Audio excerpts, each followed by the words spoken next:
When we usually think about longevity, we picture this defensive, almost paranoid game. Right, like you're just holding on. Exactly. We imagine someone just trying to keep the rusty engine of their car running for a few extra miles, just doing the bare minimum maintenance and just praying the transmission doesn't fall out. Yeah, it's a very reactive mindset. I mean, the medical establishment often trains us to simply wait for the disease to appear and then, well, fight it. But what if you stopped just changing the oil and actually started upgrading the entire operating system right now? I love that framing. Right. Let's bypass the defensive game entirely. Today, we are looking at this incredibly dense, fascinating source document. It's called Essential Protocols for Cognitive, Metabolic, and Systemic Longevity. It is a phenomenal collection of research. It really is. And the overarching theme from the top neuroscientists, the cardiologists, the physiologists featured here, it's a total paradigm shift. They're arguing that longevity isn't just about tagging a few extra frail years onto the end of your life. No, not at all. It's about actively upgrading the interconnected ecosystem of your brain, your metabolism, and your physical resilience, like today. Which means we have to stop looking at the body as isolated parts. Yes. You don't have a brain health protocol and then a separate muscle health protocol. It is one continuous biological loop. Okay, let's unpack this, because the very first protocol in our sources flips something I thought I understood completely on its head. We're talking about creatine. Yes. Now, normally I picture bodybuilders chugging this stuff in a locker room, to inflate their biceps. But Dr. Louisa Nicola, who is a clinical neurophysiologist, she's heavily prescribing it strictly for the brain. And the rationale for that comes down to pure energy demand. Okay. The brain is an incredibly greedy organ. I mean, it only makes up about 2% of your body weight. Right. But it consumes 20% of your total calories. That's wild. It is. And to function at a high level, like to form memories, to focus, to repair cellular damage, every single neuron relies on what Dr. Nicola calls fast energetics. Fast energetics. Yeah, which basically means the rapid production of ATP. That's the base currency of cellular energy. And creatine is the essential raw material your body uses to recycle and produce that ATP. But the dose she recommends is what caught me totally off guard. I mean, the standard dose for athletic performance is usually about 5 grams a day, right? Typically, yeah. But Dr. Nicola says for optimal brain health, you need 10 to 15 grams of high-quality creatine daily. Right. I like to think of it this way. 5 grams is like plugging your standard smartphone into a charger. It's enough to cop off the battery. But 10 to 15 grams, that's like plugging a high-end gaming laptop directly into the wall. That's a great way to put it. You need that massive, continuous overflow of juice to force the compound across the blood-brain barrier for heavy neurological processing. Yeah, and that analogy actually maps perfectly to the pharmacokinetics here. 5 grams saturates the skeletal muscle tissue. The muscle absorbs it like a sponge. So the brain gets left out. Exactly. The brain simply doesn't get the excess fuel it needs to perform under stress or recover from sleep deprivation until you push past that saturation point and hit the 10 to 15 gram threshold. Wait, let me act as the proxy for anyone listening who has actually taken creatine before. Sure.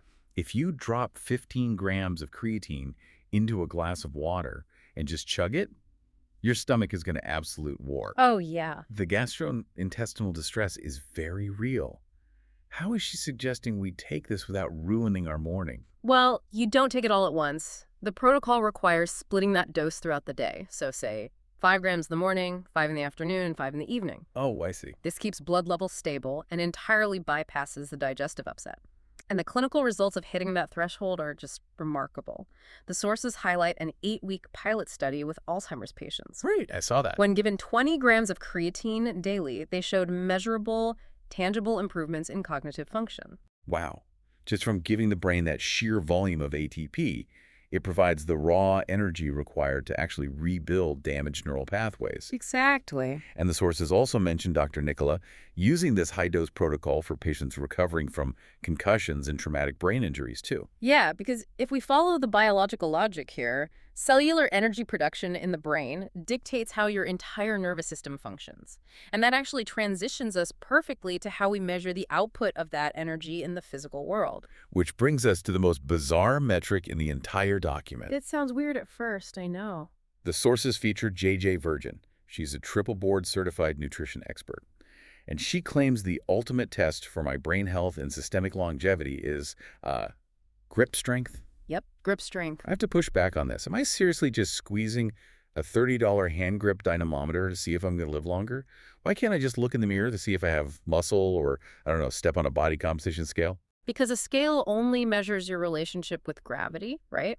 Hmm. And a mirror only shows you the aesthetic size of the tissue. Okay, fair. Neither tells you if the neurological wiring is actually functioning.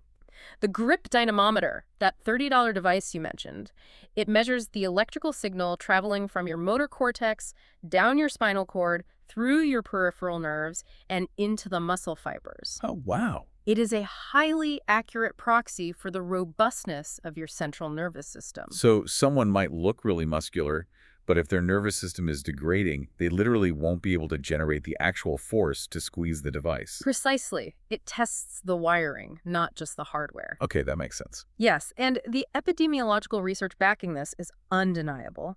People in the lowest quartile of grip strength have the highest risk of all-cause mortality. The highest risk. That's heavy. It is.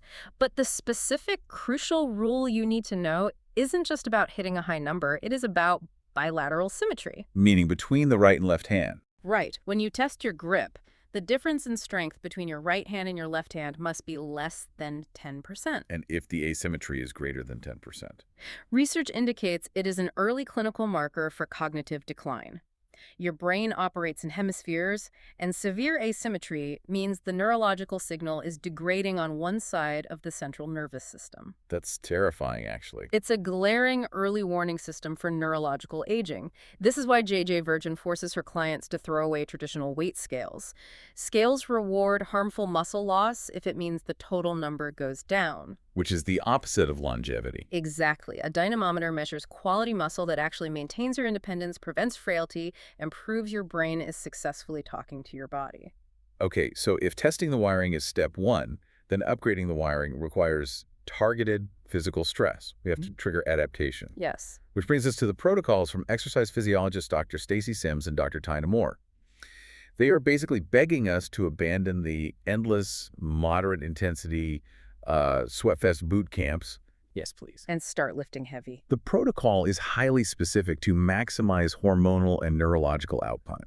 You want to work at an 8 out of 10 effort, lifting a weight where you can only complete 5 to 6 repetitions with pristine form. The physiological reason why blew my mind.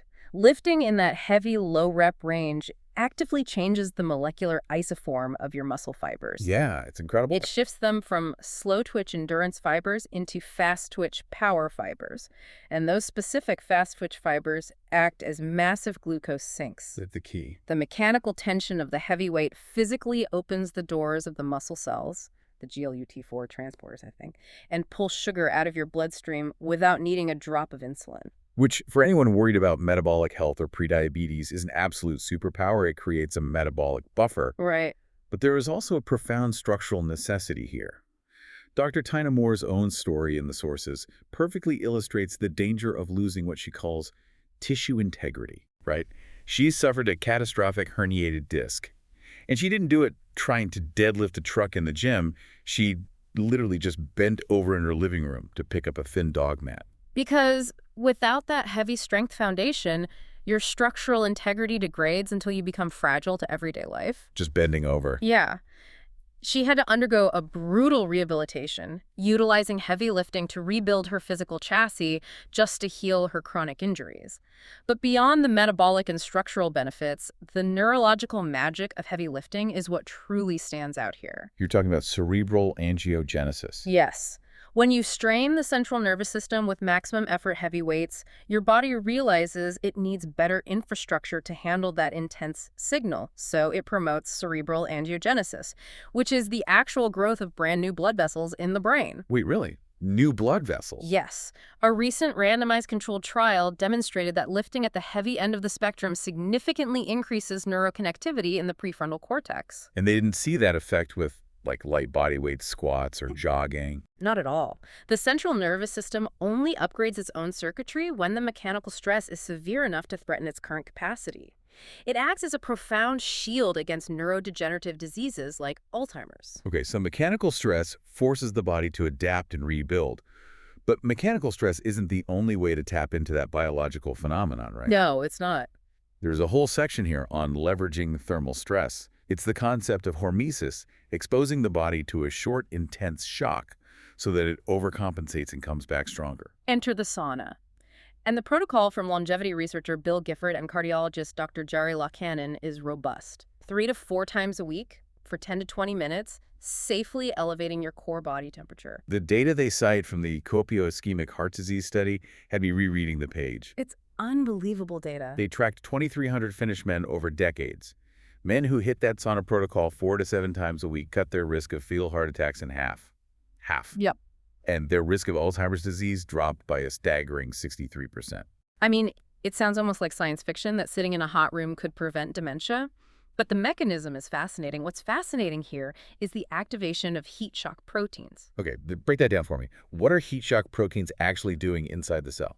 Think of them as a highly elite cellular quality control team. When your core temperature rises significantly, the proteins inside your cells can actually start to misfold or clump together. Which is bad. Very bad. That is the exact pathological process behind Alzheimer's. So the heat stress triggers your cells to deploy these heat shock proteins, these mommy proteins as they're sometimes called. They rush in, identify misfolded proteins, and either repair them or tag them for garbage removal. Oh, wow. Crucially, they also shield your DNA from degradation. So it's a biological triage system. And the effects aren't just microscopic. Bill Gifford underwent a clinical trial for depression at UCSF, where they placed him in an infrared sauna and raised his core temperature to 101.3 degrees Fahrenheit. Right. He described the process as grueling. But in the days following, he experienced a massive, undeniable wave of euphoria and a complete lift of his depressive symptoms. Because the intense heat forces the cardiovascular system to work as hard as it would during light aerobic exercise. It increases your heart rate and vasodilation while simultaneously flooding the brain with endorphins and dynorphins to cope with the thermal discomfort. And then when you cool down? When the heat is removed, the nervous system rebounds into a deeply parasympathetic, relaxed state. Amazing. Well, we've covered a lot of ground here. We've revved the brain's engine with creatine, we've structurally reinforced the nervous system with heavy lifting, and we've triggered cellular quality control with heat. A solid foundation. But any high-performance engine running that hot naturally creates exhaust. So how do we clear out the biological waste? We have to address the immune system's primary exhaust mechanism, which is systemic inflammation. The most effective protocol on our sources for clearing this comes from Dr. Kevin J. Tracy. He's a neurosurgeon, and the protocol is surprisingly simple. It's a breathing technique. Right, the 3-7 straw breathing protocol. You inhale for 3 seconds, and then you exhale through pursed lips, like you're blowing through a tiny straw for a slow 7 seconds. Exactly. You do this to hit about 6 breaths per minute for just a few minutes a day. Dr. Tracy calls this his Pascal's wager.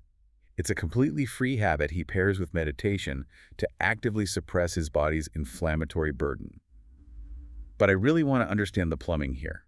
Why the pursed lips? Why is a long exhale doing anything to my immune system? It all routes through the vagus nerve.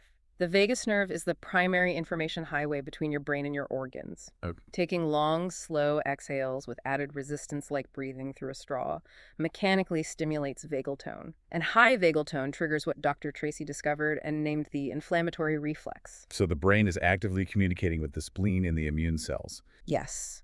The vagus nerve literally acts as the brakes for your immune system. When stimulated by that specific breathing pattern, it sends a signal that stops the immune system from overproducing dangerous cytokines, specifically TNF and IL-1. And those are the bad guys. Right. These are the inflammatory proteins that, when left unchecked, attack your own healthy tissues and drive the process of inflammaging, where your body essentially rusts from the inside out. And this isn't just a meditative theory. The sources highlight bioelectronic medicine to prove this pathway is real. There is an FDA-approved vagus nerve stimulator implant. Yeah, that part is wild. Doctors surgically attach it to the nerve and use it to successfully shut down inflammation in patients with severe rheumatoid arthritis who have failed all other pharmaceutical drug therapies. Bypassing the drugs and just zapping the nerve turns off the inflammation. Which proves that stimulating this nerve, whether surgically or through a targeted 7-second exhale, is a biological off switch for immune exhaust. And, just as the breath clears inflammatory waste, your digestive system has to be optimized to clear toxic hormonal waste. Here's where it gets really interesting. Cynthia Thurlow, a nurse practitioner and menopause expert, has a protocol that connects the health of our gut directly to our hormonal aging. Yes. She mandates 10 to 15 grams of fiber per meal and absolutely insists on a daily bowel movement. The urgency behind that protocol is due to a highly specialized collection of microbes in your gut called the estrobolome. The estrobolome. Right. Its entire biological job is to take used metabolized estrogen, package it up securely, and eliminate it from the body via your stool. But if you aren't eating fiber to feed those microbes, or if you're constipated and the stool's just sitting in the colon, what happens to that packaged estrogen? Well, the enzymes in your gut actually break the package open. The estrogen becomes what is called unconjugated. Oh, no. Because it hasn't left the body, it gets reabsorbed through the intestinal wall and sent right back into your bloodstream. This recirculating toxic estrogen drives a host of issues. Weight loss resistance, breast tenderness, mood instability, and severe systemic inflammation. And the fiber does double duty. It doesn't just sweep the estrogen out. As the fiber ferments in the colon, those microbes produce short-chain fatty acids like butyrate. Butyrate is magic. Right. It lowers gut inflammation, seals up leaky intestinal walls, and crucially, fuels your body's natural production of GLP-1, the exact weight loss and satiety hormone that everyone is currently trying to inject themselves with. Cynthia Thurlow shared a highly personal story in the sources that proves just how sensitive and vital this gut hormone connection is. She was on a romantic anniversary trip to Morocco, contracted Giardia, and suffered severe food poisoning. Ugh, that sounds awful. Yeah, the resulting illness and the rounds of heavy antibiotics completely leveled her gut microbiome. The downstream effect was shocking.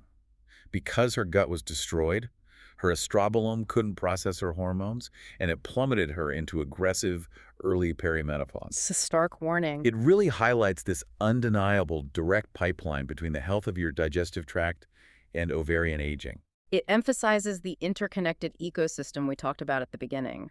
But zooming out, we face a major problem. We can optimize our heavy lifting, our vagal breathing, and our fiber intake, and it will all be rendered completely useless if we allow our modern environment to chronically hijack our central nervous system. Which brings us to the modern traps. Neuroscientist Dr. Matthew Walker lays out a ruthless rule to protect the brain. A 90-minute pre-sleep tech ban. A must-do? You have to shut down social media and highly interactive phone apps 60 to 90 minutes before you intend to sleep. The data backing this is a mountain. The sources cite a systematic review of 42 studies confirming that active social media uses REC sleep architecture. It creates a direct pipeline to downstream anxiety and depression. Yeah. There was another trial of 143 undergrads showing that just capping social media to 30 minutes a day significantly reduced loneliness and depression in only 3 weeks. But we need to clarify the mechanism here, because there is a major misconception. People buy blue light blocking glasses and think they are safe to scroll TikTok in bed. Right. Isn't the blue light suppressing melatonin? It plays a role, yes. But the actual culprit destroying your sleep architecture is cognitive and emotional arousal. Interactive doom scrolling triggers intense FOMO, the fear of missing out, along with social comparison and rumination. So your brain is wired. Exactly. This forces your nervous system out of a relaxed parasympathetic state and into a sympathetic fight-or-flight state. Your brain thinks it is navigating a complex social threat matrix. This leads to what sleep researchers formally call bedtime procrastination. Dr. Walker pointed out the tragic irony of this modern insomnia cycle. You feel stressed, so you can't sleep. What do? You reach for your phone to distract yourself. The worst thing you can do. Right. But that exact device is engineered by billion-dollar attention algorithms, specifically to raise your emotional temperature, effectively guaranteeing your brain stays alert. It is hijacking your sleep via the screen. And while algorithms hijack your sleep, the industrial food complex is actively hijacking your dopamine via your plate. Yes. The final protocol is about reclaiming your neurochemistry by embracing boring food. The goal is to aggressively strip your environment of ultra-processed, hyper-palatable foods. We're talking about returning to basic single-ingredient meals: ground beef, plain rice, a vegetable. Dr. Robert Lustig's clinical studies showed that simply removing added sugars from a child's diet improves their metabolic markers in exactly 10 days without changing total calories. To understand why this is necessary, you have to look at the dopamine mechanism. Modern ultra-processed foods are scientifically engineered in labs to hit a bliss point in your brain. The bliss point. Yeah, they combine salt, sugar, and fat in ratios that do not exist in nature. When you eat them, they deliver a supernormal dopamine reward. So your brain lights up like a pinball machine. dopamine. Exactly. But the brain is designed for homeostasis. Because the chemical stimulus is so unnaturally high, the brain protects itself through hedonic adaptation. It literally downregulates and removes its own dopamine receptors to survive the flood. Which means normal food just tastes bland. Suddenly, a normal apple tastes like cardboard. You require higher and higher levels of artificial stimulation from junk food just to feel a baseline level of satisfaction. Wow. By returning to boring whole foods, you starve that addiction pathway. Over a few weeks, your taste buds and your dopamine receptors actually regenerate and recalibrate. You relearn to appreciate natural inputs. The sources shared two incredibly powerful stories about the reality of this chemical trap. Entrepreneur Layla Hormozi realized she couldn't rely on willpower to beat her food addictions. Willpower degrades when you are tired. Right. So she utilized systems. She actually moved out of a house full of roommates who drank and ate junk food, and she deleted every single food delivery app from her phone.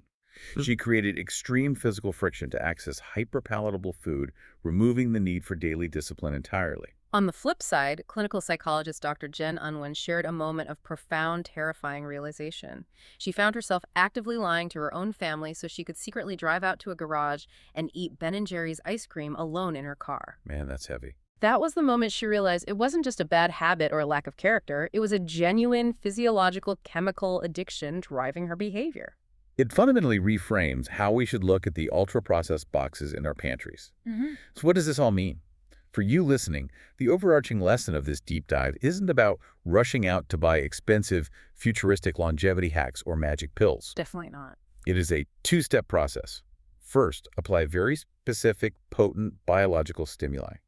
The 10 to 15 grams of creatine to power the brain, the 8 out of 10 effort in heavy lifting to upgrade the muscles, the intense heat of a sauna to trigger cellular repair, and the targeted breathwork to lower immune exhaust. And step 2. Second, you must ruthlessly protect that upgraded system from modern toxic inputs. Guard your sleep from algorithmic doom scrolling, guard your dopamine from engineered hyperpalatable foods, and guard your hormones by eating enough fiber to clear out recycled estrogen. Which raises an important question, something for you to really mull over today. If our brains suffer from hedonic adaptation when exposed to junk food, requiring more and more extreme artificial stimulation just to feel normal, what if our entire modern lifestyle is one massive hedonic trap? Oh, wow. What if the true secret to longevity isn't found in a high-tech, sterile lab, but in voluntarily reintroducing the physical struggles, the boring meals, and the intense thermal extremes that our ancestors faced every single day? That's a huge shift in perspective. Are we aging faster simply because we are biologically incompatible with the modern comfort we've built for ourselves? That is a fascinating thought to leave on. Thank you so much for joining us on this deep dive into the source material. We hope you're walking away feeling informed, equipped, and ready to take real action on your own longevity. We'll see you next time.